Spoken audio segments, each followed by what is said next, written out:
नमस्कार दोस्तों। NEET paper leak को लेकर इस समय पूरे देश में चर्चाएं हो रही हैं, बातें हो रही हैं। आप सबने भी इसके बारे में लगातार सोशल मीडिया पर, न्यूज चैनल्स पर देखा होगा। साथियों, ये मुद्दा सिर्फ उन 23 लाख बच्चों का नहीं है जो नीट पेपर में अपेयर हुए थे। ये मुद्दा हर उस स्टूडेंट का है जो साल भर मेहनत करता है और अपेक्षा रखता है कि वो बेहतर कॉलेज में एडमिशन पा सकेगा। ये नीट परीक्षा किस लिए होती है? नीट परीक्षा डिसाइड करती है कि कल को फ्यूचर डॉक्टर्स कौन होने वाले हैं। मेडिकल एंट्रेंस एग्जामिनेशन है बेसिकली ये। तो हमें इस बात का ध्यान रखना होगा कि इसमें पूरी तरीके से पारदर्शिता हो। जो पेपर लीक की खबरें लगातार आ रही हैं, मैं आपको थोड़ा सा पीछे ले चलता हूं। बात है जब नीट के फॉर्म भरे जा रहे थे। नीट फॉर्म भरने की डेट थी 9 मार्च 2024 तक। उसके बाद एक हफ्ते का इसको एक्सटेंशन दिया गया। ठीक है, बहुत सारे एग्जाम्स में एक्सटेंशन दिया जाता है, लेकिन ठीक एक महीने बाद अप्रैल में एक दिन के लिए ये फॉर्म विंडो फिर से खोली गई। उस दौरान कौन कौन से फॉर्म भरे गए, उनका क्या क्या स्कोर रहा, मैं सरकार से उम्मीद रखता हूं कि कम से कम उस दौरान क्या क्या हुआ है इसके ऊपर जांच करें। क्लियर जांच होनी चाहिए, क्योंकि ये देश के भविष्य का सवाल है।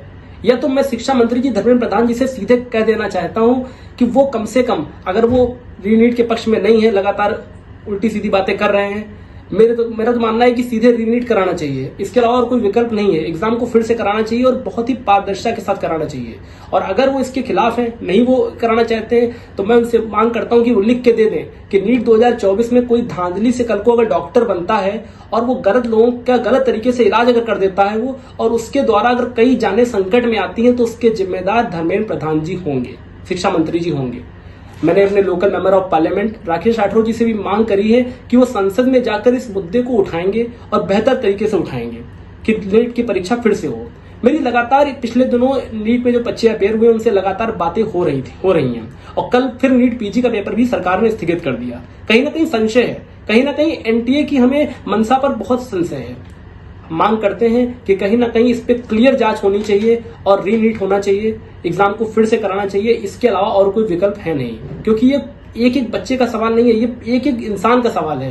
ये मुद्दा बहुत बड़ा है, ये देश का बहुत बड़ा मुद्दा है। मैं मांग करता हूं सरकार से, नीट परीक्षा फिर से कराइए। इसी में हम सबकी भलाई है, क्योंकि ये बहुत ही जरूरी है। धन्यवाद। मैं डॉक्टर यथार्थ शुक्ला।